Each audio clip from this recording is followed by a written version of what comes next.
Hello, everybody. Thanks for joining us again. In today's world, there are situations going on that have a tendency to scare people. Even a lot of believers become frightened as they see world events. We especially look right now at Syria and Egypt, and it has a tendency to paralyze us. And we get a little overwhelmed, and we're not sure what can we do. We see chemical genocide. We see people hurting their own citizens. And we wonder, how in the world did it come to this? And what can we do to help? At the same time, we have our own problems in our own country. And sometimes they tend to get so big or seem so large that we're not sure that there's anything we can do.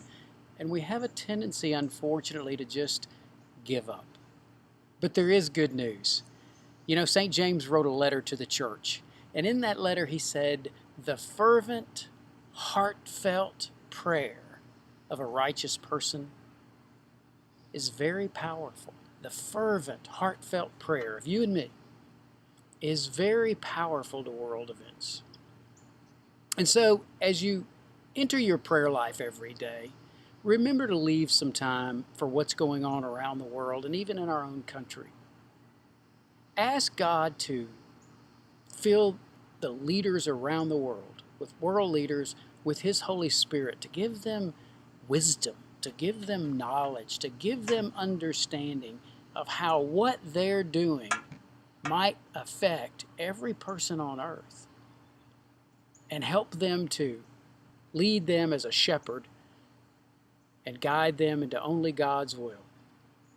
At the same time, make sure you pray for our own federal, state, and local leaders. Whether they got into politics for the right reasons or not, pray that God will guide them down the right path, down the straight and narrow path, as Jesus calls it, to help the world.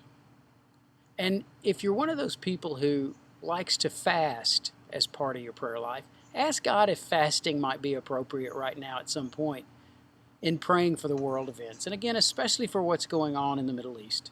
It seems like there's always a problem over there, but Jesus told us. He said, with man, it's impossible, but with God, all things are possible. So again, as you enter your prayer life every day from now on, let's remember what James said. The fervent, the heartfelt prayer of a righteous person is very powerful.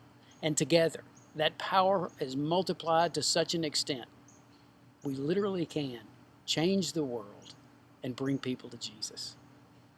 So I hope this message inspires you. I hope it blesses you a little bit. Hope it gives you some confidence and some hope. All is not lost. It seems like it sometimes, but there's great joy and there's great news around the world because Jesus lives, and He lives in me and you, and we can make a difference. Thanks again. Hope to see you again soon, and God bless.